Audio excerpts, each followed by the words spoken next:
ఆశీర్వాదంతో వచ్చిన భక్తులకు నా నమస్కారం. పులాజీ బాబా మనకు అందించిన గొప్ప వరం ధ్యానం.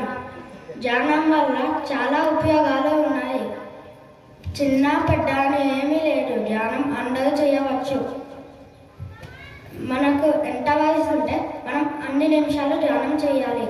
ధన్యవాదాలు. కూర్చోవాలి.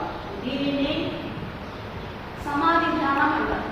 అంటే ఇక్కడ శివుడు దశావతారం ఉంది కాబట్టి, ఇక్కడ మన కేంద్రం కాబట్టి, మృతిలో త్రివేణి సంగమం మృతి ఇక్కడనే ఉంది కాబట్టి ఇక్కడ దృష్టిని నిలపమంటున్నారు. కొందరు భూమధ్యంన నిలుపుతారు, మరికొందరు హృదయ స్థానం, కొందరు సహస్రారం నందు వారి వారి అనుకూలతను బట్టి ఆయా స్థానంలో నిర్ణయించుకోవచ్చు. బాగానేమో ఇక్కడ భూమికి వద్ద చెప్పింది, ఇంకొందరేమో హృదయంలో పెట్టుకుంటారు, ఇంకొందరు నాస్కారం, ఇంకొందరు సహస్రారం. అంటే మంచి ఒక రకంగా పద్ధతిలో అలా నిలుపుకొని ధ్యానంలో కూర్చుంటారు అంటున్నారు.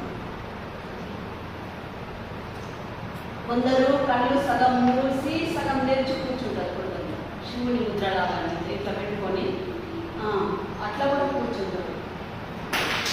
ధ్యాన సమయంలో దృశ్యం వల్ల విక్షేపం కలగకుండా చేయటం కాబోలు భగవానుడు మహాత్ముల ఫోటోలను చుట్టూ ఉంచుకొని దాని మీద దృష్టి కేంద్రీకరించమంటున్నాడు. అలాగే నీకు ధ్యాస స్థిరం కాకుంటే మనసు, ఒకవేళ మహాత్ముల ఫోటోలో దాని మీద దృష్టి నిలిపి కూర్చో. ఈ ప్రకారం